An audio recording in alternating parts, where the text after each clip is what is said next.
वैसा की वैसा ही, उसका कोई श्रृंगार नहीं, उसका कोई अलग अलग कोई श्रृंगार का भी मूलता नहीं है। ये स्पीकर नहीं चल रहा है कोई से भी। अच्छा, आपसे हम एक बात पूछें, पूरी शिव महापुराण की कथा एक बार पढ़ के देखना, गीता प्रेस गोरखपुर की शिव पुराण लेकर आना, पढ़ के देखना। उसमें हमको ये जरूर बताना कि दक्ष प्रजापति और शंकर जी का कौन सा विवाद था जिसके कारण दक्ष प्रजापति शंकर भगवान का अपमान कर दिए।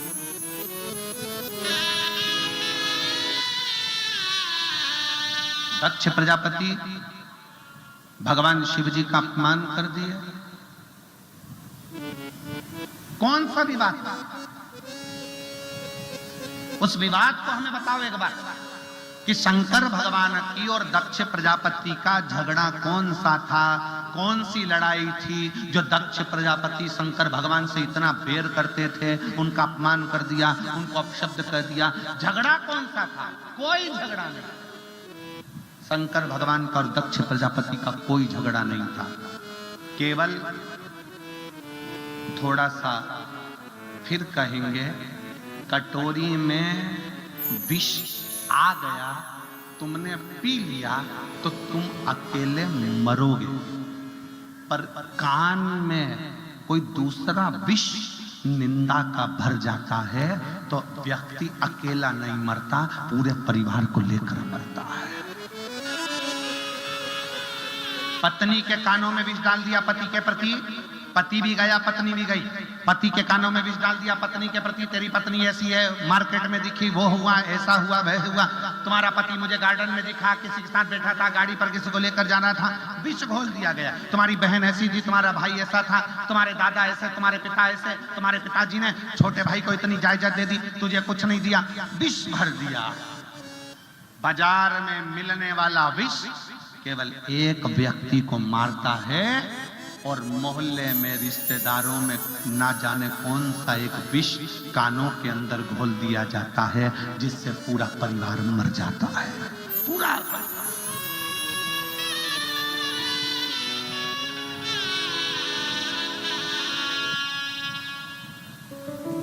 विष।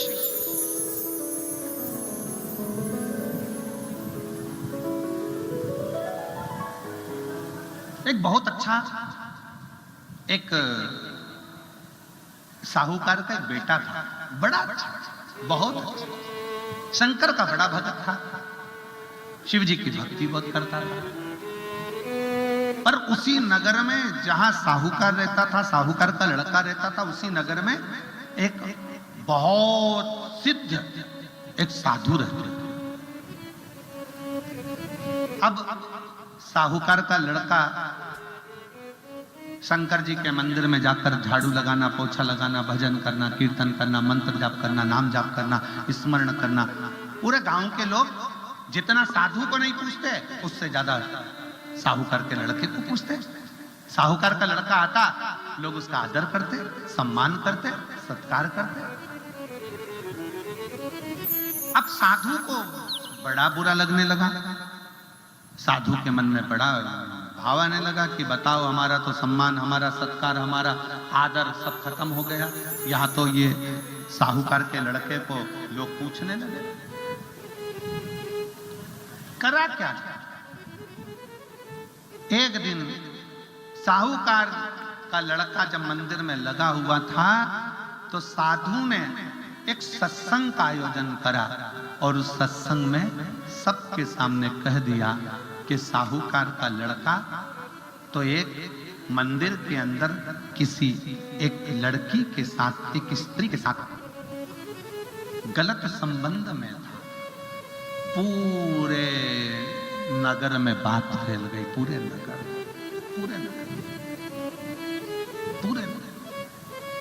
साहूकार के लड़के को लोग थू थू करने लगे, आदर देना बंद कर दिया, सम्मान करना बंद कर दिया, सत्कार करना बंद कर दिया, उसको बुलाना बंद कर दिया। साहूकार के कानों में खबर पहुंच गई कि मेरे लड़के के ऊपर इल्जाम लगा है। साहूकार की आंख में जल था तो बेटे ने पूछ लिया, पापा, पिताजी, बाबूजी, आप रो क्यों रहे हो? बेटा, तू मंदिर जाता है, अर्चना करता है, पर गांव के लोगों ने तेरे ऊपर इल्जाम लगाया है। गांव में जो साधु बाबा रहते हैं उन्होंने तेरे ऊपर इल्जाम लगाया है कि तूने किसी लड़की के साथ, किसी स्त्री के साथ गलत संग रखा। बेटा कहता है, बाबा, मैं अपने महादेव के जटा में जो गंगा है ना, उस गंगा का स्पर्श कर कर कहता हूं कि तेरा बेटा गलत नहीं है, गलत नहीं है।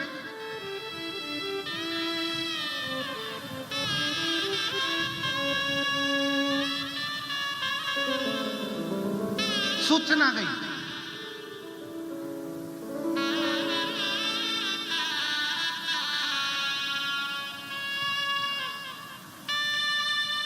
साहूकार का बेटा पहुंच गया पंचायत में, सरपंच के पास सूचना करी कि मैं गलत नहीं हूं, साधु ने मेरे ऊपर इल्जाम लगाया, सिद्ध करे साधु। सरपंच साधु को बोला, साधु, है साधु? हाँ जी। तुमने साहूकार के लड़के को जो बोला वो सत्य है क्या? शंकर के मस्तक पर जो गंगा रखी है उसका स्पर्श कर कर बोलना है। साधु ने मुस्कुराकर हंसकर कहा, नहीं। साधु बोला, साहूकार का लड़का ऐसा नहीं है, वो तो मैंने ठिठोली में, हंसी में ऐसे ही अपने मन से कह दिया था कि साहूकार का लड़का ऐसा है। मैं क्षमा मांगता हूं। साधु कहता है, मैं क्षमा मांगता हूं साहूकार के लड़के से कि मैंने हंसी उड़ाने के लिए, उसकी प्रतिष्ठा ऊंची जा रही थी तो उसको खींचने के लिए उस पर इल्जाम लगाकर उसको नीचे दबाना चाहता। मुझे क्षमा कर दो, और मेरे लिए अगर कोई दंड है तो वो दंड मुझे दे दिया जाए। सरपंच ने एक कागज बुलाया, उस कागज पर साधु से कहा, साधु, जो तुमने राजा के लड़के के लिए, साहूकार के लड़के को जो कहा वो सब चीज इसमें लिख दो। लिख दिया। सरपंच ने उसको फाड़ा, टुकड़े टुकड़े कर कर साधु को देकर कहा कि अब इसे फेंक दो। साधु ने उसको फेंक दिया। दूसरे दिन पंचायत लगी, साधु को बुलाया गया, आओ,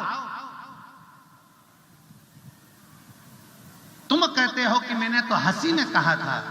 साधु, जो कागज के टुकड़े तुमने कल फेंके थे फाड़ कर, वो सारे के सारे वापिस लेकर आओ, नहीं तो तुम्हें मृत्यु दंड मिलेगा। साधु ने कहा, साधु बोले कि वो कागज के टुकड़े तो हवा में उड़ गए होंगे, कहां से बीन कर लाऊंगा, कैसे बीन कर लाऊंगा, मुझे क्षमा कर दो, मैं कैसे ला सकता हूं। बस सरपंच ने कहा, सुनो साधु, किसी के लिए भी आप शब्द बोलो ना तो पहले मन में तोल लिया करो। जैसे कागज के टुकड़े बिखर जाते हैं, हवा में उड़ जाते हैं, फिर वापिस नहीं आते, उसी तरह किसी के लिए आप शब्द कह दिया, वो भी तो दुनिया के लोगों में पहुंच जाता है और उसका दोष आखिरी में व्यक्ति को भोगना पड़ता है।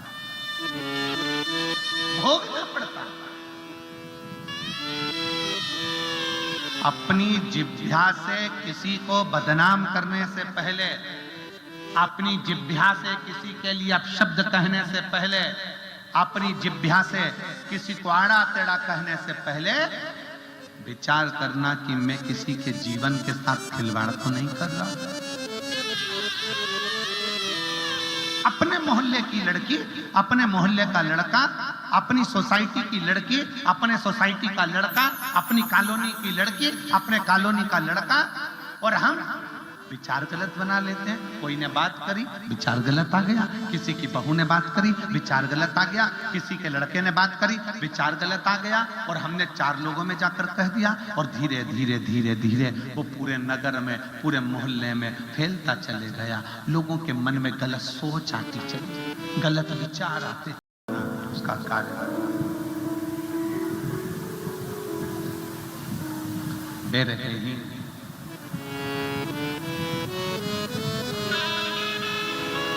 इसीलिए